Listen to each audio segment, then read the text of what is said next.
European armies dig in as the war escalates, and we dig in for another season of third-tier baseball. Welcome back to Baseball Dreamland, where the New London Whalers launch Season 13 of our offensive and out-of-the-park Baseball 26. The St. Louis Browns grabbed all the Babe Ruth headlines, but it was the other St. Louis club that claimed the real prize. The Cardinals stormed back to the top of the National League. Out west, the Tacoma Tigers made it 4 straight PCL titles, turning the coast into their personal habitat.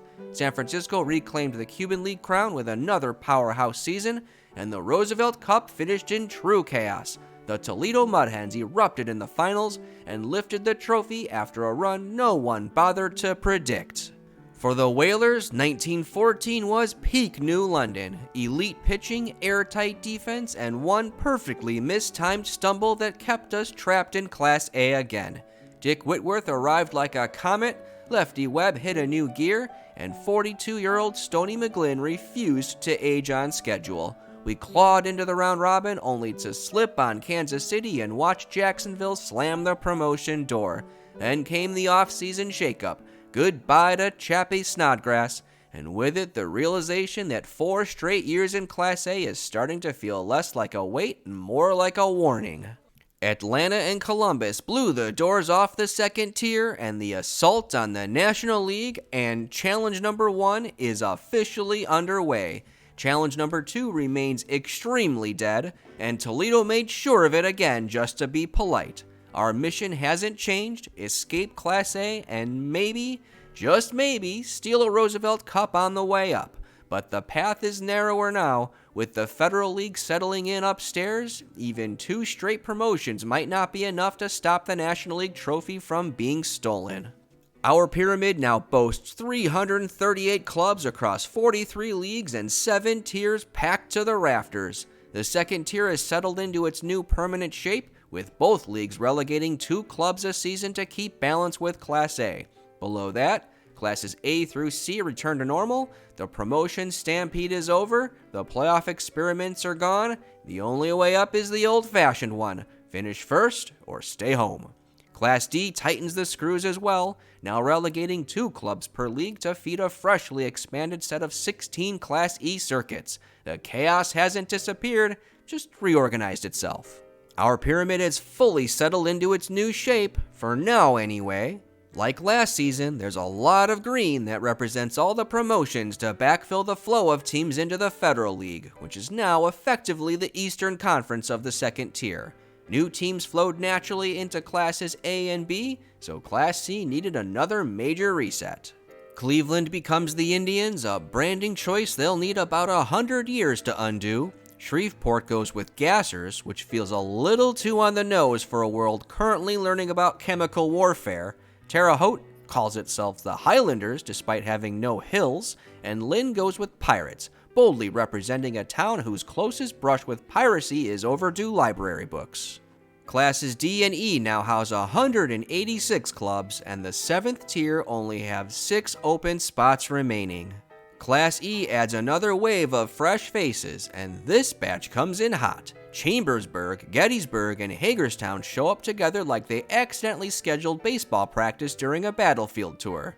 Long Branch brings the Cubans, proving that anyone can wander into Class E if they take a wrong turn.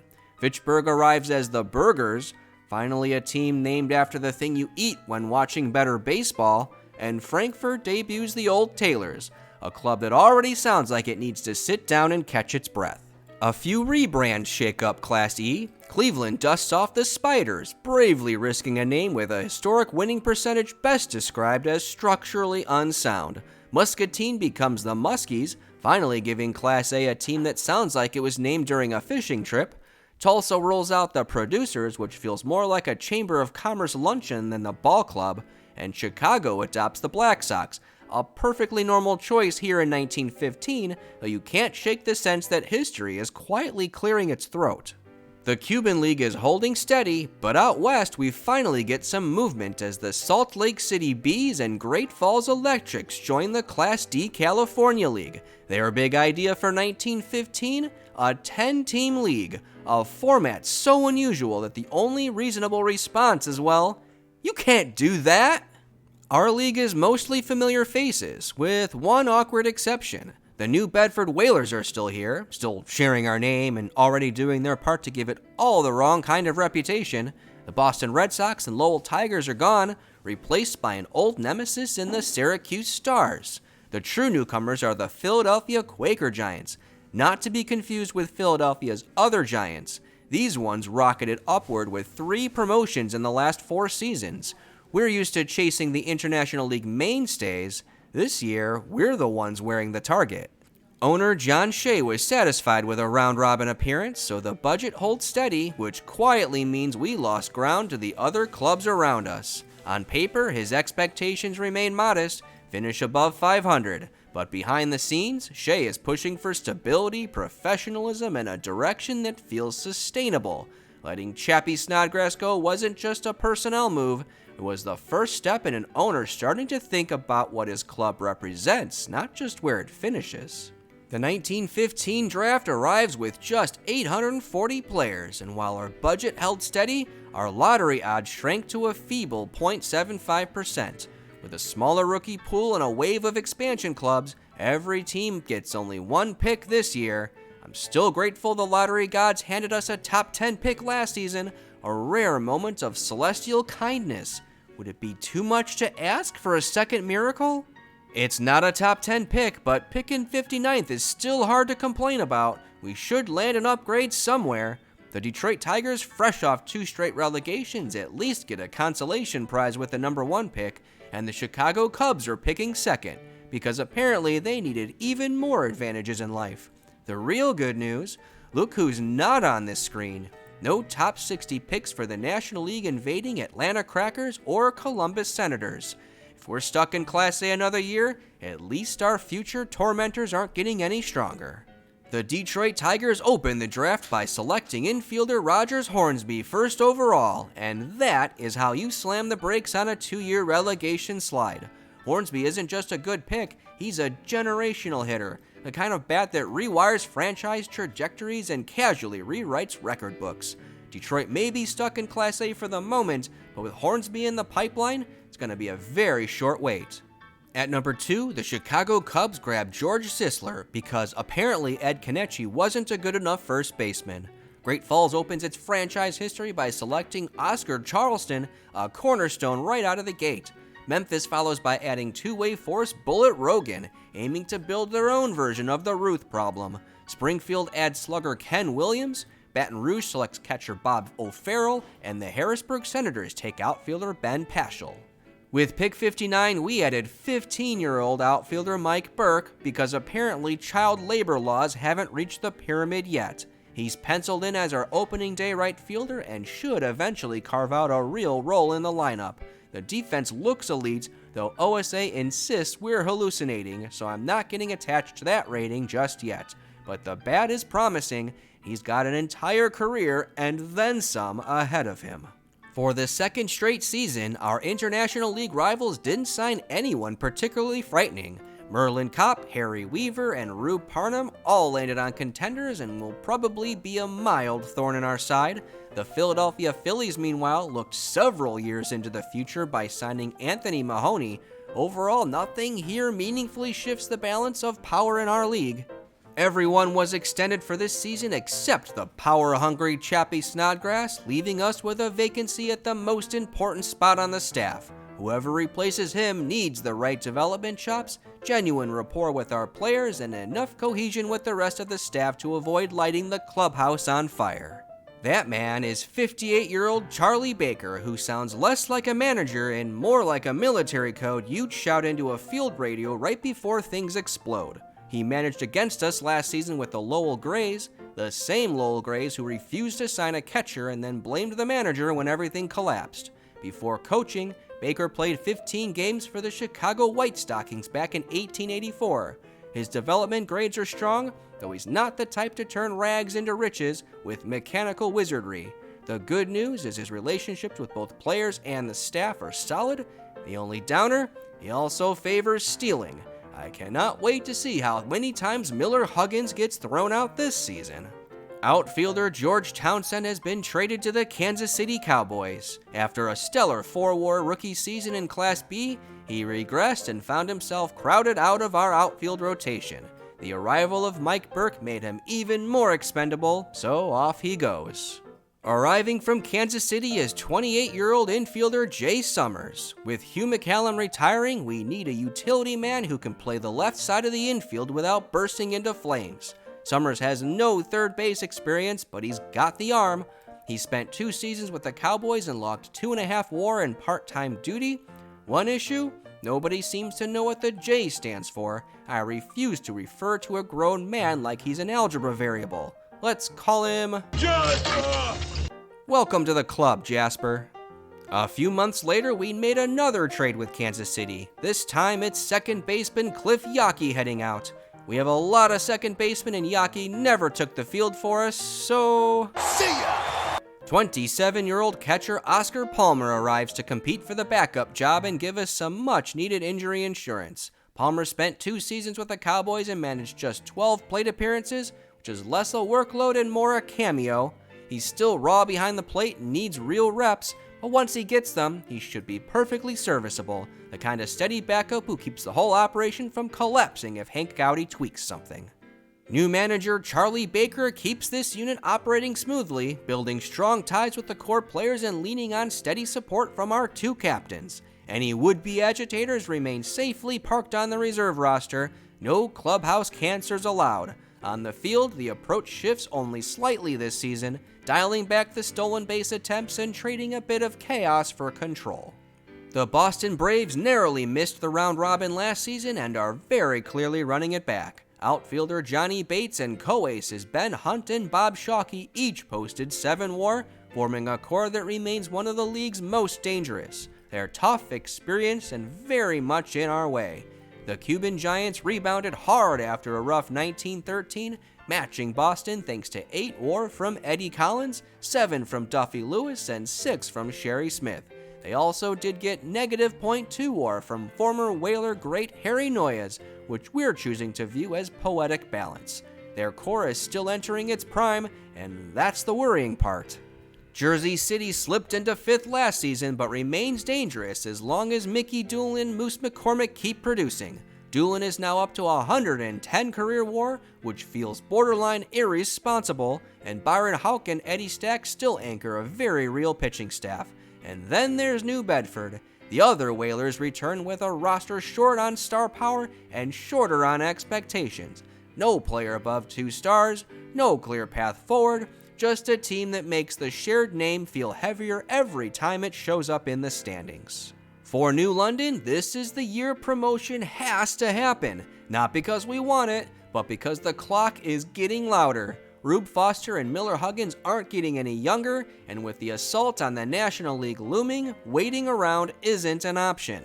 The Philadelphia Phillies look safe for now, but age is starting to creep in. Bugs Raymond and Benny Meyer can only carry so much, and if things go sideways, Philadelphia could become the first National League club ever dragged all the way down into Class B. The Philadelphia Quaker Giants arrive as league newcomers, and it's easy to see how they climbed here. Vic Sayre dropped 8 WAR last season, giving him 45 in just 4 years, and Harley Young, acquired from the Phillies, added 7 WAR of his own.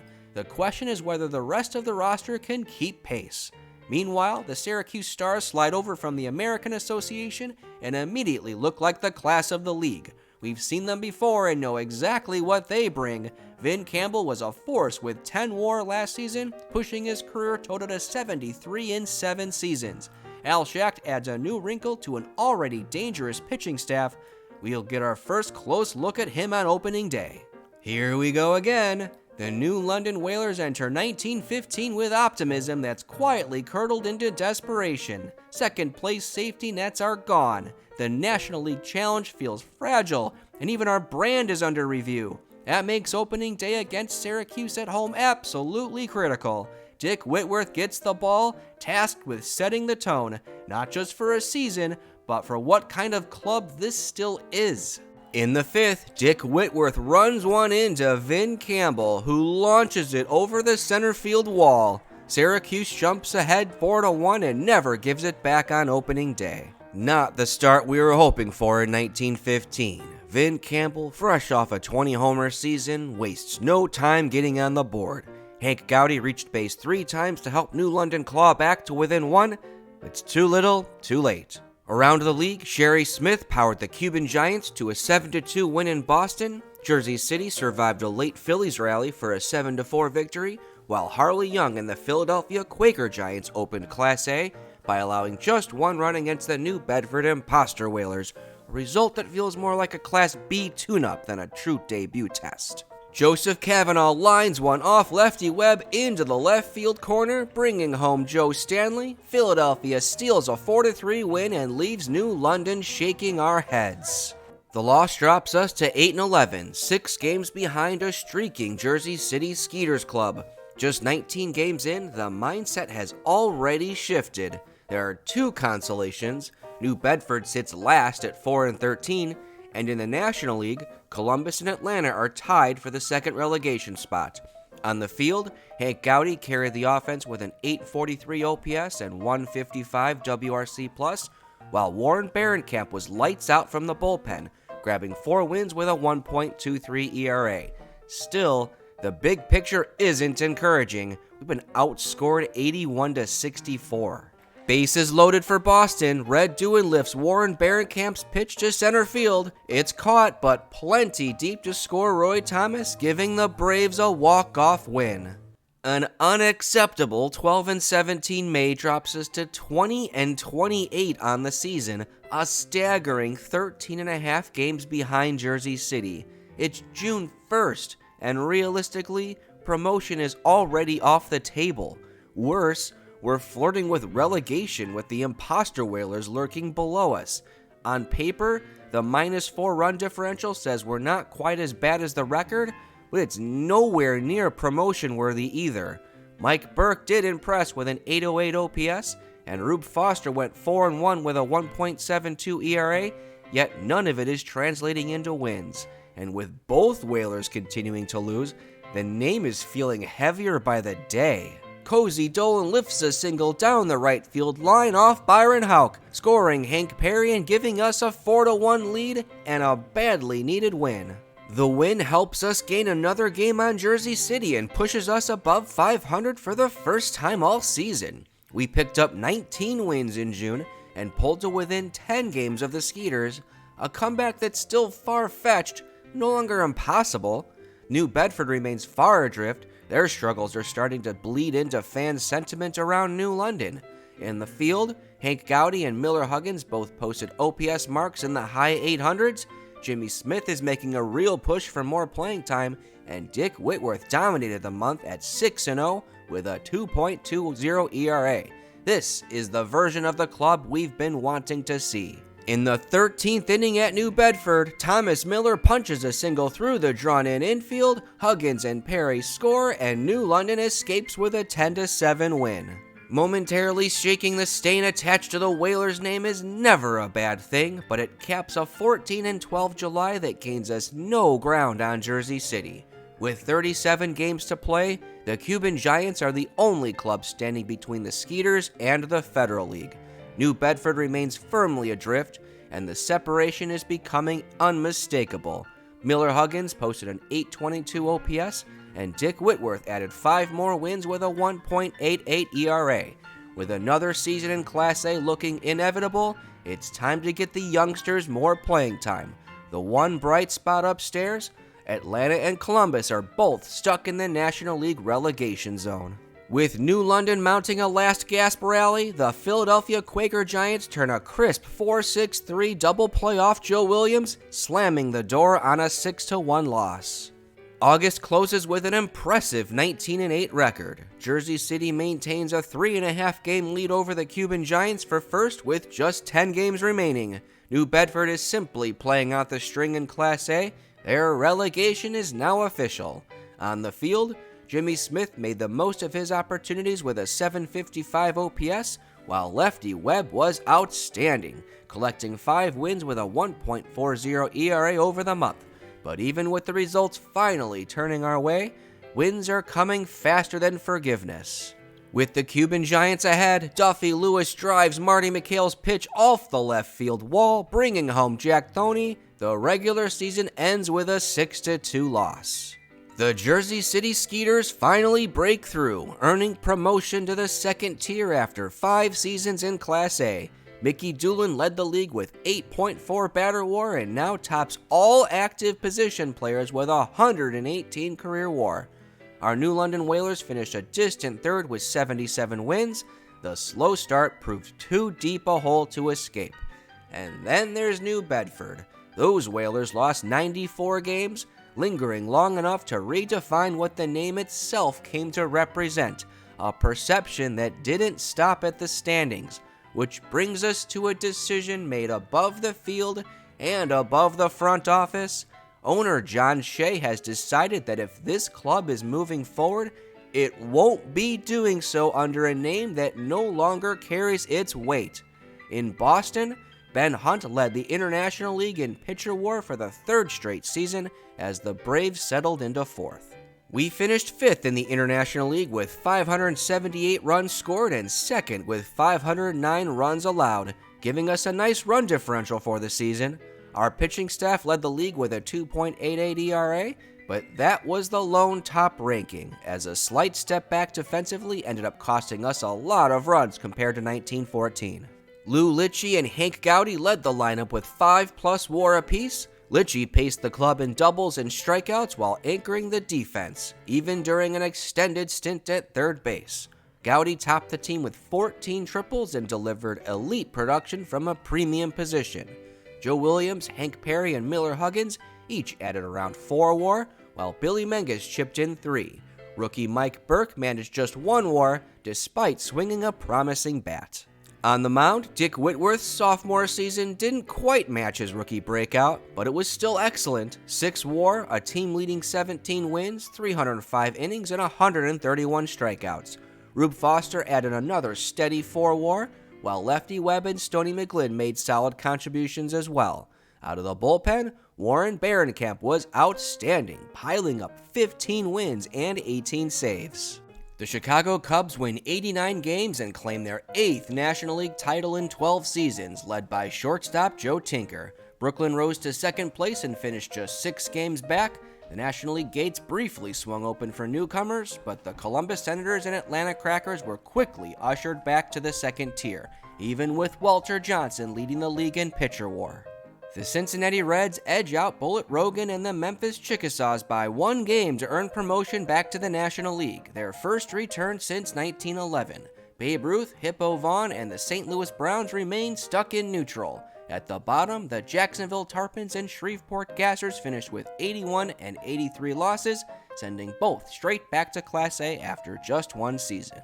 The Philadelphia Athletics waste no time bouncing back to the National League, winning 87 games in the Federal League, just 1 more than Pep Clark, Jim Beskett, and the New York Giants. With that, the National League sheds its minor league riffraff, and Challenge Number 1 survives intact through the 1915 and 1916 seasons. At the bottom, the Schenectady Mohawk Giants and Troy Trojans are relegated together to Class A, each finishing 57 and 83. The St. Paul Saints claim the Western League with 86 wins, continuing the remarkable promotion-relegation yo-yo for a 5th straight season. Reb Russell led all pitchers in WAR for the 4th year in a row. At the bottom, the Rock Island Islanders lose 85 games and are promptly relegated back to Class B. John Donaldson leads the Rochester Hustlers to 90 wins and a 2nd straight promotion, lifting them into the 2nd tier for the first time in 1916. Further down, the Detroit Tigers make unwanted history, becoming just the 2nd club ever relegated 3 straight seasons and the first to tumble from the National League all the way to Class B. Even a 5-WAR season from top pick Rogers Hornsby couldn't stop the fall. The Decatur Commodores capture the Southern Association with 81 wins, earning a 2nd straight promotion and a first ever berth in the American League. At the bottom, the Birmingham Barons' 13-year stay in Class A finally ends. After 84 losses, they're relegated to Class B for the first time. The Peoria Distillers wasted little time in Class B, winning 97 games and earning promotion right back to Class A. Harry Hooper and Happy Finneran repeat as the league's war leaders, though Hooper's heroics weren't enough to prevent the Springfield Watchmakers from being relegated. The Rockford Wakes will join them after finishing 8th. Relegation tension grips the Central League as the Philadelphia Giants and Lancaster Lynx enter the final day deadlocked at 60 and 79. Both are on the road, knowing a win secures either outright safety or at least a one-game playoff to survive. Darlington tries to pitch Baltimore out of a 9th-inning jam, but Harry Buckner singles to right, handing Philadelphia the lead and quietly opening the door for Lancaster. With Lancaster trailing by 3 in Indianapolis, Howie Shanks singles to left, driving in 2 more. The Lynx can't walk through the opening and are relegated to Class C. The Charleston Seagulls also make the drop to Class C after finishing 8th with 86 losses. Frank Baker led the league in batter war for the 2nd straight season, though his Springfield Reapers settled for a distant 2nd. On the flip side, the Nashville Volunteers continued their yo-yo act, winning 91 games to earn promotion back to Class A. The Dallas Giants capture the Texas League and will play Class A ball for the first time next season, led by Max Carey atop the league in batter war. At the bottom, the Joplin Miners and Greenville Hunters are relegated to Class C. The Albany Senators win the New England League and climb back to Class A. At the bottom, the Holyoke Papermakers and Norwich Reds finish 7th and 8th and are relegated to Class C. Southern Michigan League promotion goes to the wire. The Cedar Rapids Rabbits sit at 74 wins, 1 behind the Algona Brownies, and need a victory over Grand Rapids plus a little help from Indianapolis to force a tiebreaker. With Algona already ahead by 5, Judd Daly drives a fly ball into the right field gap, Howard Reinders scores, and the Brownies go up 6-0. Promotion to Class B is secured. After 9 seasons, Algona bids farewell to Class C, while Cedar Rapids falls 2 games short after a final day loss. The Indianapolis ABC's 9-year stay in Class C ends with 80 losses and relegation to Class D. Chaos reigns in the New York State League as New Haven, Lynn, and Waterbury enter the final day locked in a 3-way tie at 76 wins. All 3 hit the road chasing promotion while bracing for a 2 or even 3 team tiebreaker. With 2 Pirates aboard, Bud Sharp lifts a pop-up down the third base line, Fall River squeezes the final out and hands Lynn a setback in the promotion race. Bases loaded for Waterbury, Vogt chops a grounder to short, Worcester handles it cleanly, ending the threat and opening the promotion door for New Haven. James Patton gets Les Wilson to roll over a ground ball, and that's enough. New Haven closes out a 3-2 win and punches its ticket to Class B.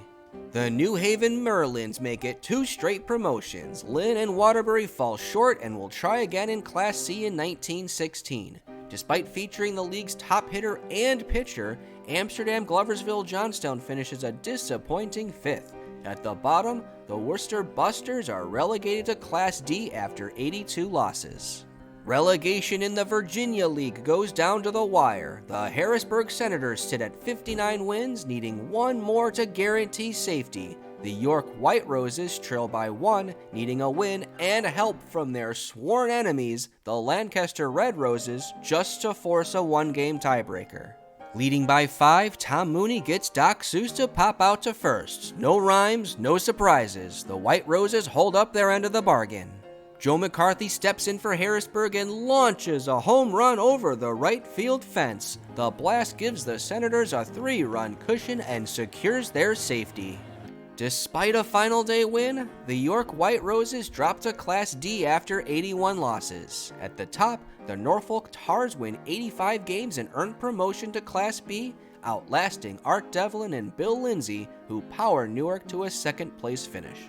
Relegation in the Northern League comes down to the final day. The Newark Skeeters sit at 62 wins, needing 1 against Dayton to secure safety. A loss opens the door for the Warren Bingos, who can force a 1-game tiebreaker with a win at Wheeling. Newark mounts a furious 9th-inning rally, but with the bases loaded, Harry Daubert grounds out to end it. The comeback dies and Warren can force a tie. In the 13th at Wheeling, Leslie Woodrum bears down and induces a harmless pop-up. The out seals it for Warren, forcing a 1-game tiebreaker. Elmer Coyle bats for Newark, slaps a base hit through the right side to score 2 runs, putting the Skeeters up 5-1, and they keep their place in Class C. The Warren Bingos drop back to Class D, just 1 season removed from promotion. Meanwhile, the Newcastle Knox 7-year stay in Class C comes to an end as they earn promotion to Class B with 78 wins. 4 more champions move up to Class B: the Lafayette Browns, Quincy Gems, the San Antonio Broncos, and Omaha Rourkes. For Lafayette, it's a 2nd straight promotion. Heading the other way to Class D are the Roanoke Tigers, Webb City Webfeet, Guthrie Senators, and Winnipeg Maroons. It's a 3-team scramble for survival on the final day of the Ohio State League. Akron and West Baden can secure safety with wins, while Canton needs a win and help to force a 3-team tiebreaker. 2 clubs will remain in Class D next season. In extra innings, John Johnson lines a single to right for Akron. The throw skips past the catcher, Roy Willett scores, and the Giants walk off the Vincennes Alices to survive. West Baden plays for safety, and George Wessler grounds out in the 9th to seal it. The Sprudels survive, and the Canton Senators are pushed down into Class E. Promotion and relegation remain unresolved in the Bi-State League. Minneapolis and Burlington enter the final day tied at 81 and 58, both facing relegation-threatened opponents. It's a 3-way fight for survival. Manistee and Superior hold the inside track, while Ottumwa needs an upset win and plenty of help to force a 3-team relegation tiebreaker. Frank Schroeder sparks a 4-3 upset as Manistee stuns Minneapolis. The champs secure safety while the Keystones watch their promotion hopes take a painful hit. Tied in Burlington, James Kettler chooses the perfect moment for his 2nd home run of the season, lifting the Pathfinders to promotion and sending Ottumwa down. Beyond the final day drama, the Zanesville Flood Sufferers earned promotion to Class C, while the Duluth White Sox were relegated to Class E. Pittsburgh, Danville, Chattanooga, Brockton, and Baton Rouge climbed to Class C, joined by Olean after a 9-year stay in Class D. Heading down to Class E are Bloomington, Kansas City, Havana, Columbus, Middlesboro, McLeansboro, Northampton, Springfield, Galveston, Alexandria, Youngstown, and Williamsport. Bloomington completes a rapid fall from Class A to E in just 10 seasons, while Galveston's 9-year stay in Class D comes to an end. The Class E Appalachian League will be settled by a 1-game tiebreaker between the Bristol Boosters and Danville Red Sox. Bristol leads by 1, and Fred Smith strikes out James Hughes to send the Boosters up to Class D. Congratulations to Bristol, Steubenville, Yazoo City, Meriden, Lake Charles, and Buxton will join them in Class D next season. A crowded elevator, but everyone made it. Also moving up to Class D and qualifying for the 1916 Roosevelt Cup are Lincoln, Hanover, Cleveland, New York, Du Bois, and Temple. Some familiar names finally pointing in the right direction. Chicago, Ludington, Springfield, and Jacksonville round out the promotions to Class D. No speeches, no parades, just a step up the ladder. The Seattle Giants have won the Pacific Coast League for the first time since 1908, snapping the string of Tacoma Tigers championships. Dizzy Dismukes collected his 4th consecutive Pitcher War title. At the other end, the Oakland Oaks plummet back into the Northwestern League after losing 92 games. Promotion in the Northwestern League comes down to the final day, with either the Everett Smokestackers or Vernon Tigers set to rise to the Pacific Coast League. Everett needs a win over Stockton and a Vernon loss to Vancouver to force a 1-game playoff. Protecting a 3-run lead, Jack Conger drives one to the right field wall, scoring 2 more and sealing the Smokestackers' 8-2 win when it matters most. Vernon can clinch promotion with a win, but John Marlin of Vancouver shuts them out on 6 hits, so there will be a 1-game tiebreaker. Morris Euler stands in as the winning run, but hits into a crushing 6-4-3 double play, and the Everett Smokestackers punch their ticket to the Pacific Coast League. Ray Demmett powers Everett to promotion by leading the league in batter war. At the bottom, the Vancouver Beavers suffer their first ever drop to Class D after losing 88 games and finishing 8th. The Aberdeen Blackcats claim the California League with a 76-50 record, earning promotion to the Northwestern League. Standaugen leads the league in pitcher war for the second straight season, but the Spokane Indians remain stranded. Habana wins 81 games and edges Punzo to capture its first Cuban League title since 1908. At the bottom, Eminencia piles up 95 losses and is relegated to the second tier. The Havana Cuban Stars West surged to 78 wins and earned promotion to the Cuban top flight after 10 seasons in the second tier. Ed Summers leads the league in pitcher war for the second straight year, with every league settled across all three pyramids, from British Columbia to Cuba. It's time to zoom out. Ken Williams of the Springfield Midgets led all of baseball in nearly everything, headlined by 11.6 batter war. His absurd 404, 503, 667 slash line came with 211 hits, 348 stolen bases, and a 526 WOBA. Babe Ruth hit 24 home runs in his second season, tied for the best in baseball. On the mound, Rube Marshall of the Lincoln Tigers led all of baseball with 11 pitcher war. Still, 1915 passed without a single truly standout pitching performance dominating the season end to end. George McBride of the Peoria Distillers, George Dworsky of the Harrisburg Coal Miners, Blackie Wilson of the Danville Red Sox, and Ira Thomas of the Hartford Senators turned in the best defensive performances of the season. The 1915 Roosevelt Cup returns with 250 clubs chasing glory and only 6 precious first-round byes. For New London, it's more than another cup. It's our final chance to carry the Whalers' name and the last opportunity to write it onto the cup before history moves on. We open against the Springfield Watchmakers, freshly relegated to Class C after a 7th place finish in the III League. Harry Hooper remains their centerpiece, already up to 88 career WAR at age 28. Carl Weilman, Ed Lafitte, and young Herb Pennick give them a rotation that's far better than their record suggests. It's hard to pinpoint where it all went wrong for them. We're hoping not to help them figure it out. Tied in the 6th, Cozy Dolan punches a clutch single off Carl Weilman, scoring Joe Williams and Hank Perry as New London pulls away for a 5-3 win. Springfield protects a 9th inning lead, gets Miller Huggins to roll into a routine groundout, and evens the series, forcing a decisive Game 3. Lefty Webb delivers a masterpiece, spinning a 2-hit shutout and inducing a Roy Coran groundout to finish it. The Whalers move on to round 2.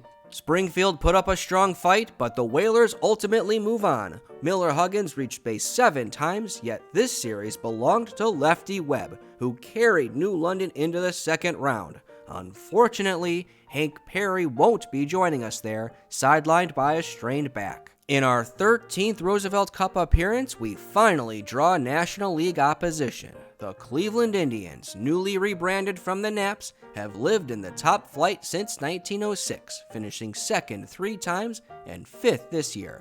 They're still chasing their first Roosevelt Cup, and we're in the way. Burt Maxwell anchors the staff after a 7-WAR, 219 strikeout season, while Jack Fournier posted nearly 4 WAR at just 22. Add Wally Pipp, Bill Bradley, and Stuffy McGinnis.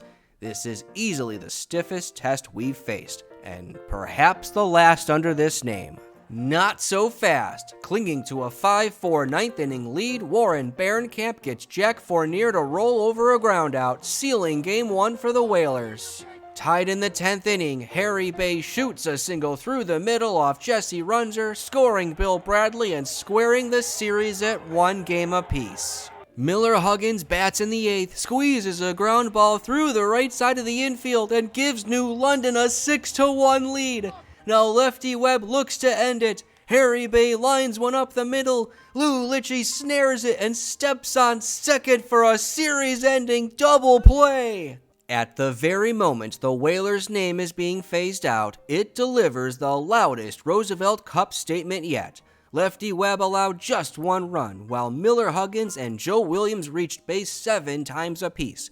Cleveland didn't fold. Jack Fournier was everywhere, but for once, the weight of the moment belonged to New London. Up next are the 1907 Cup champion Philadelphia Athletics, last seen winning the International League in 1912 and now fresh off a Federal League title, bound for the National League again in 1916. Andy Coakley and Charles Bender still anchor the staff, with Bender nearing 100 career WAR.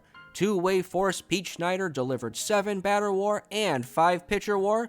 Ozzie Schreckengost, Topsy Hartzell, and Sock Sebold are all playing well into their 40s. Down 1 in the 9th, Mike Burke crushes a fly ball over the center fielder's head and to the wall. The Whalers take a 3-2 lead in the 9th, but Stoney McGlynn surrenders a single to Andy Coakley, which scores Ozzie Schreckengost, and the Athletics walk us off to win Game 1.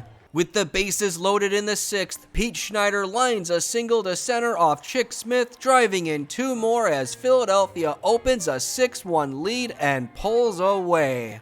This is where the Whalers' run finally runs out. After the season's most improbable high, New London plays its last game under a name that's carried the club since the beginning. Dick Whitworth was brilliant early in Game 1, but once the bullpen cracked, the Athletics took control. In Game 2, Charles Bender and Philadelphia reminded us why they're built for this stage, closing the door without ceremony. Our journey ends there, and the Roosevelt Cup barely notices. With New London eliminated, the spotlight swings to the 32 clubs still standing, all chasing the ending we just missed. Pittsburgh heads east to face Boston in the marquee matchup. Rojo draws the unenviable task of playing David against the Chicago Cubs. Bloomington and Decatur settle downstate Illinois bragging rights, while Austin and Opelousas collide as the tournament's 2 biggest Cinderella stories. Tied in the 9th, Billy Lauder rips a double to left, Leston Stimmons scores without a play, and the Nashville Volunteers walk off the Chicago White Sox to survive and advance. The Toledo Mudhens need extra innings in Game 3 to finally shake the Indianapolis ABCs. Jack Ashton spins a Game 3 shutout as the Class B Oakland Commuters stun Jersey City. Austin keeps the Class D dream alive by sweeping Opelousas on the road, and the Albany Senators pull a major upset over the AA Sacramento Wolves. In a tie game, Gene Elliott lifts a deep fly to left, the throw never arrives, Decatur walks off Bloomington, and downstate Illinois settles its grudge the hard way. Grand Rapids sweeps the Class A Dubuque Dubs, giving Class C a representative in the final 16. Elsewhere, Fred Toney delivers a one-hit masterpiece as Rochester eliminates the Schenectady Mohawk Giants and pushes into the 5th round. 16 clubs remain, and the Roosevelt Cup has reached its pressure point. The marquee showdown pits the defending champion Toledo Mudhens against the National League champion Chicago Cubs. Last year's Kings against this year's Standard. One of them won't see the final 8. Still no score in Chicago, and the deadlock is broken as Dave Davenport uncorks a wild pitch. Cubs walk it off in chaos. The Austin Senators keep their run alive and officially become this edition's Cinderella after knocking out Albany. Nashville grinds past Philadelphia with an 8-6 Game 3 upset win, while the Memphis Chickasaws methodically handle the Pittsburgh Pirates to move into the quarterfinals. 8 clubs remain, and the Cup feels familiar again. St. Louis and Chicago are the only returning quarterfinalists from last season and renew one of the Roosevelt Cup's most frequent late-round rivalries. The Austin Senators carry their unlikely run into Nashville, hoping the magic holds against the Volunteers.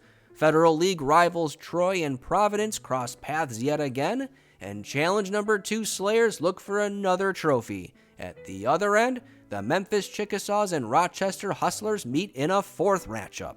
St. Louis clings to a 1-run lead until John Knight lines a single to left. Joe Tinker scores, Frank Chance barrels home behind him, and the Cubs seize a 2-1 lead for good. In the neighboring quarterfinal, the Nashville Volunteers shut down Austin in 2 straight games, outscoring the Cinderella Senators 18-5.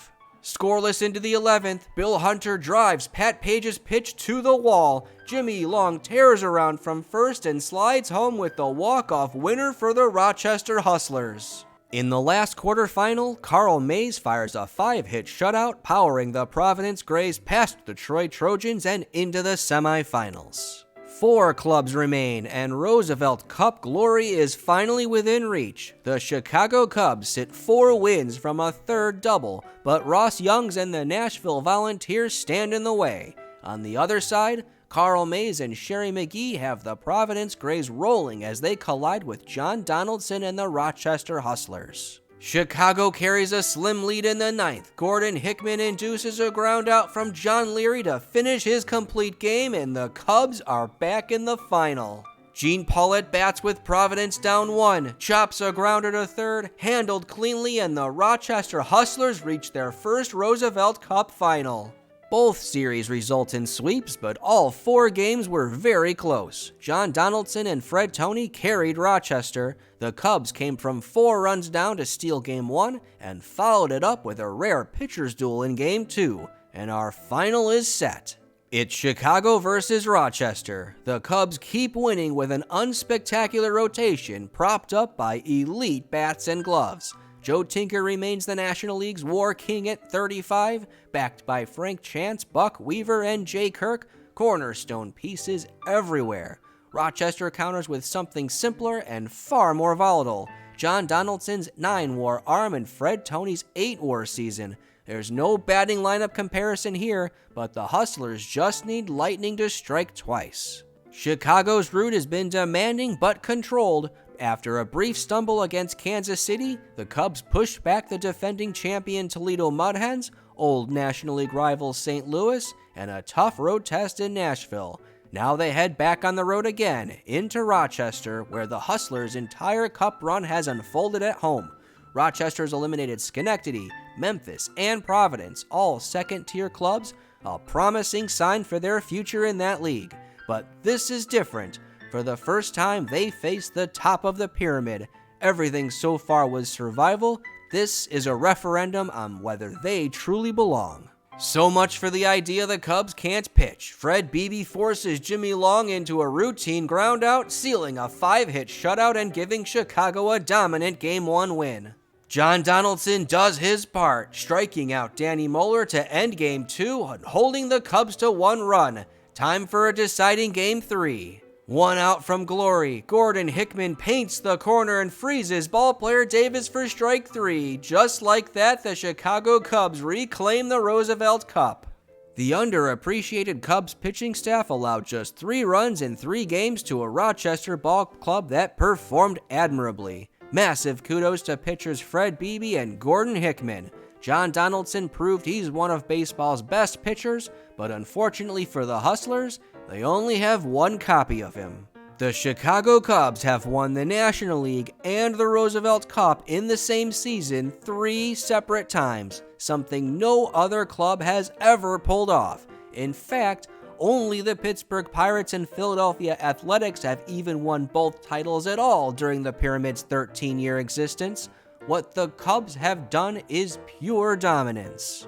Habana and the Seattle Giants reclaim control of their respective pyramids. Both were knocked off their perch in recent seasons, both retooled patiently, and both proved that real champions don't vanish, they reload. For the New London Whalers, 1915 ends not with a breakthrough, but with a reckoning. A slow start buried our promotion hopes early, yet this club still delivered its loudest statement, knocking off a National League giant and proving we belonged on that stage.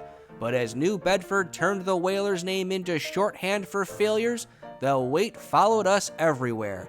Owner John Shea has made his call. In 1916, this franchise moves forward under a new identity. The New London Whalers are no more. Next season, we return as the New London Planters. And that story begins in the next video. And that's a wrap for 1915. We didn't climb the ladder again, but changed forever. Hit like, hype, and subscribe. The New London Planters will arrive in Out of the Park Baseball 27.